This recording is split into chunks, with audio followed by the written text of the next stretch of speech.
Pozdravljeni vsi predstavniki medijev. Zelo smo veseli, da ste se nam tukaj pridružili, ker danes vam predstavljamo listo, ki se imenuje Alternativa za Slovenijo in najavlja svoj nastop na prihajajočih parlamentarnih volitvah.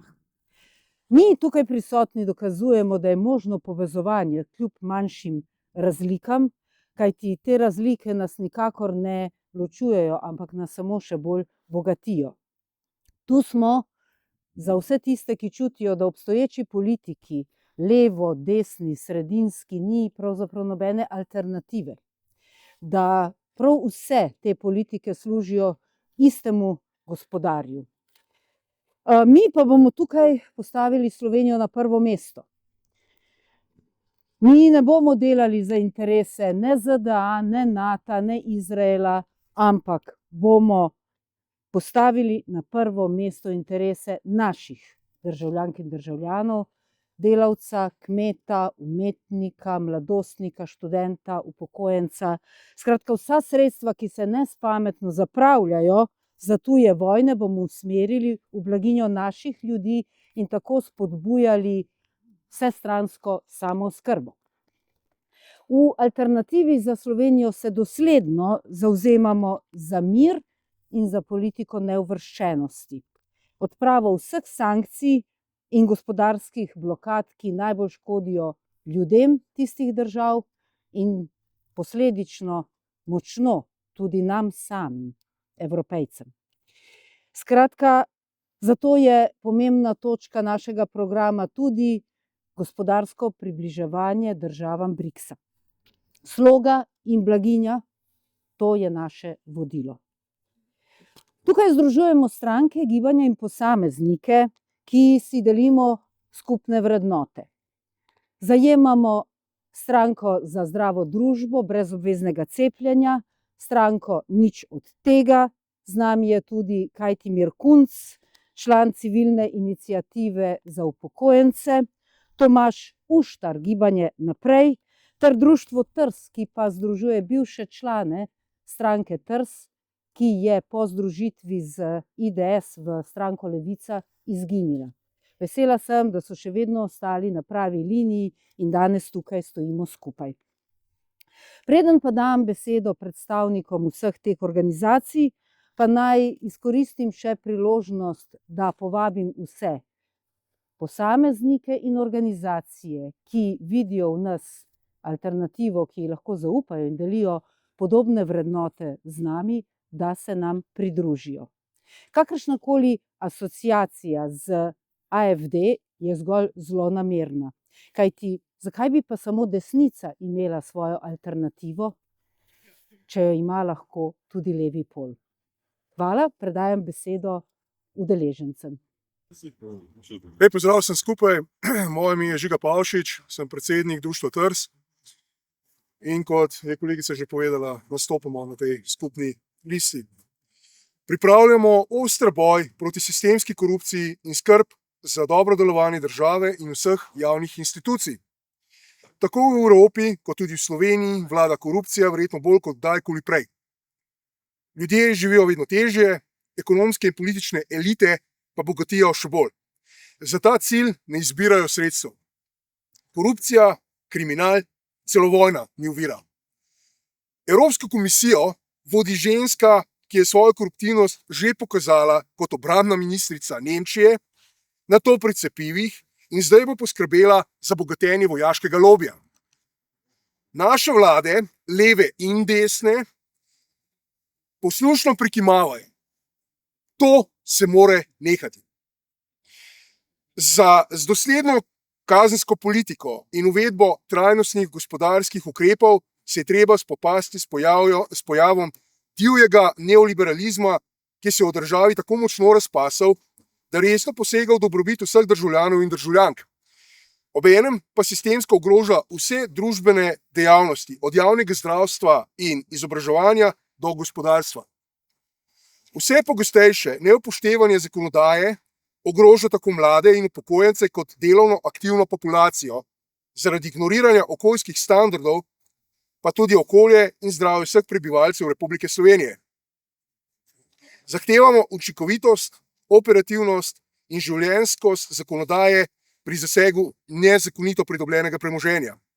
V primeru osebnega stečaja se preveri zakonitost pridobljenega premoženja vseh povezanih oseb in družinskih članov, s čimer bi se izognili skrivanju premoženja.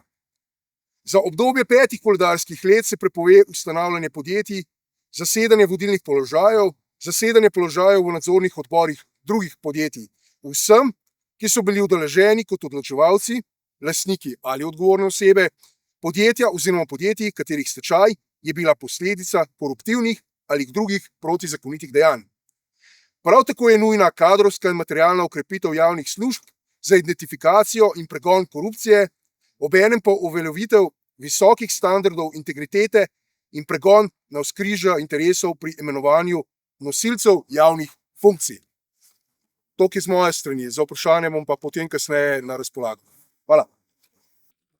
Lep pozdrav, moje ime je Jure Pogačnik, sem predstavnik stranke za zdravo družbo brez obveznega cepljenja in digitalnega totalitarizma 2030. V stranki za zdravo družbo opozarjamo, da je v sodobni družbi vse manj zdravih ljudi. Praktično ni več zdravega človeka. V 30 letih nenormalnega vlaganja v zdravstvene sisteme se je javno zdravje sesulo. Razlogov za takšen trend ne more kompenzirati noben zdravstveni sistem v svetu. In ti razlogi so različni, vendar po našem vedenju je med njimi najpomembnejši obvezno in rutinsko cepljenje. Gre za zdravstveni poseg, katerega škodljivost je ugotovilo na stotine študij. Ponavljam, na stotine znanstvenih raziskav je ugotovilo škodljivost cepljenja. Vendar so te študije zamolčane, ignorirane in sankcionirane. Žal, posledice obveznega cepljenja so vse bolj očitne in ustvarjajo enega najmočnejših družbenih konfliktov. Nenormalna rast avtoimunih in nevrodegenerativnih obolenj ima svoje razloge in ponavljam, najpomembnejši med njimi je pohabljanje imunskega sistema s cepivi. Vsiljevanje zdravstvenih posegov zdravim ljudem je neetično. S tem se strinjajo mnogi zdravniki in s tem se strinjajo tudi njihove žrtve. Zato se stranka za zdravo družbo brez obveznega cepljenja in digitalnega totalitarizma agende 2030 zavzema za takojšnjo ukinitev obveznega cepljenja in za prenehanje te neetične medicinske represije. To je vse z moje strani. Hvala lepa. Boris Žulj, stranka NOT. Slovenska zunanja politika je zgrešena. Namesto da bi bila samostojna, suverena in usmerjena v dolgoročne interese naših državljank in državljanov, slepo sledi odločitvam centrov moči, ki nimajo nobene zveze z našimi resničnimi potrebami in željami. Evropska unija je popolnoma izgubila kompas. To ni tista unija evropskih narodov, kakršna nam je bila obljubljena ob vstopu. Takrat so govorili o blaginji, solidarnosti, razvoju in enakopravnosti držav. Danes pa vidimo nekaj popolnoma drugega. Gospodarstvo stagnacijo, draginjo, revščino, razpad socialnih sistemov, ponovno oživljanje fašizma in nacizma in nevarno vpletanje v vojaške konflikte, ki z našimi interesi nimajo nič skupnega. Evropska unija danes namesto mostov gradi zidove, namesto diplomacije podpira eskalacijo, namesto miru vlaga orožje. Slovenija je pri tem postala poslušen izvrševalec tujih odločitev. Nimamo lastne vizije, še manj pa poguma za neodvisno držo. Namesto da bi zagovarjali mir, dialog ter nevtralnost, sodelujemo v projektih, ki poglabljajo delitve in povečujejo tveganje širših vojaških konfliktov. Hudo problematično je naše članstvo v NATO, ki se je iz obrambnega zavezništva spremenilo v ofenzivno vojaško silo. To ni več zveza, ki bi zagotavljala varnost, temveč organizacija, ki se vse bolj vpleta v konflikte. Več orožja ne pomeni več miru, pomeni le več strahu, več napetosti in več možnosti za katastrofalne napake. Slovenija pa ima od tega vse manj koristi in vse več varnostnih tveganj. Vojna v Ukrajini je tragičen primer, kam pripeljejo geopolitične igre velikih sil. Vse bolj postaja jasno, da ne gre zgolj za lokalni konflikt in niti ne več za spopad med Ameriko in Rusijo, temveč je to vojna NATO pakta proti Rusiji. Največjo ceno pri tem pa plačujejo navadni Ukrajinci. Amerika v zadnjem času vse bolj razkriva svoj imperialistično kolonialni obraz, grožnje Venezueli, apetiti po Grenlandiji, pritisk na Kubo in Iran. To niso poteze države, ki bi šlo za demokracijo in mir, temveč za nadzor nad viri, ozemlji in vplivom. O izraelsko-sionistično genocidni politiki pa bolje, da ne govorimo. In temu žal ni videti konca. Slovenija mora reči dovolj. Dovolj slepega sledenja, dovolj militarizacije, dovolj tujih vojn. Potrebujemo pogumno, samostojno in miroljubno zunanjo politiko, ki bo temeljila na dialogu, nevtralnosti in resnični skrbi za potrebe naših ljudi. To je edina pot, ki nas lahko popelje v varnejšo in bolj stabilno prihodnost. Hvala. Zdaj pa dajemo besedo medijem, če imate kakšna vprašanja za nas ali pa za kakšnega od predstavnika od posamezne organizacije, prosim. Nas pa zanima, če imate vi že popolnjeno listo in če lahko izpostavite kakšne bolj znane obraze, ko so že znani javnosti. Ja, zdaj sem že prej omenila predstavnikov upokojencev, pol imamo tukaj Dareta Hribarja, na katerega smo zelo ponosni in jih je kar nekaj, vendar nismo še delali evidence kandidatov. Zdaj smo v fazi zbiranja podpisov in to je za našo ekipo in v času take hude apatije med Slovenci velik zalogaj. Ampak tukaj je naš Žiga Pavšič, ki je zelo dober aktivist in izvrsten na terenu in verjamemo, da nam bo uspelo. Na kakšen način pa boste izvajali svojo kampanjo? Mi smo skupina, ki se je zbrala brez financiranja državnega, brez sredstev, se pravi, da bomo sami financirali našo kampanjo. Jaz vedno pozovem druge stranke, naj grejo, če grejo v boj enakopraven, naj grejo s takšnim vložkom, kot gremo mi. Naj iz svojega žepa plačajo svoje jumbo plakate, pa bomo videli, kakšen bo rezultat. Kaj pa v bistvu za vas predstavlja uspeh, kaj je vaš cilj? Naš cilj je absolutno vstop v parlament, kjer bi bili res edina alternativa vsem obstoječim strankam, levo, desnim, sredinskim, kajti nikjer od nobene stranke ne slišimo tega, kar ste danes slišali od nas. Zato verjamemo, da predstavljamo tudi en velik del državljank in državljanov, ki razmišljajo podobno kot mi, vendar niso do zdaj imeli nobene možnosti. Vsi rečejo, koga bomo pa volili. In mi smo tu zato. Še kdo kaj povedal? Jaz bi se posebej zahvalil vsem medijem, ki ste prišli danes tukaj, ker moje opozorilo RTV pred zadnjimi volitvami leta 2022 je bilo, da imamo majhne stranke nesorazmerno malo pozornosti in da se predvolilna soočanja delajo z vsemi strankami, ki že 30 let reciklirajo po televizijskih mrežah, je nesmiselno. Dejansko po celem letu gledanja enih in istih obrazov bomo na soočenjih gledali že spet te ene in iste obraze in med njihovimi lepo napisanimi programi pa itak ni nobene vsebine. Vprašanje je tudi, koliko zaresno mislijo s tem, kar zapišejo. Tako da hvala in še kdaj.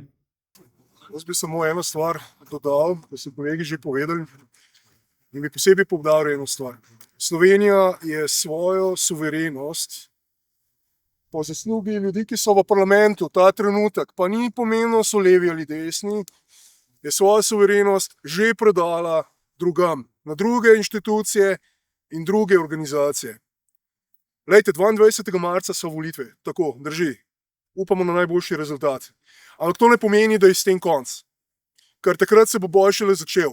In NATO, tukaj povem, tako NATO kot Evropski uniji, oziroma pardon, Evropski komisiji, da se bo marsikaj preizprašalo, kam je šel določen denar in kaj se je počelo in kako se je delalo. To povem. Samo zato, ker so zdaj trenutno volitve, to ni edini razlog. Ta prav boj se bo začel šele pol in nihče ne bo varen pred odgovornostjo. Hvala lepa. Pa boste sledili memorandumu. In drugo, kaj boste ukrepali glede šolanja otrok, ki jih poneumljajo.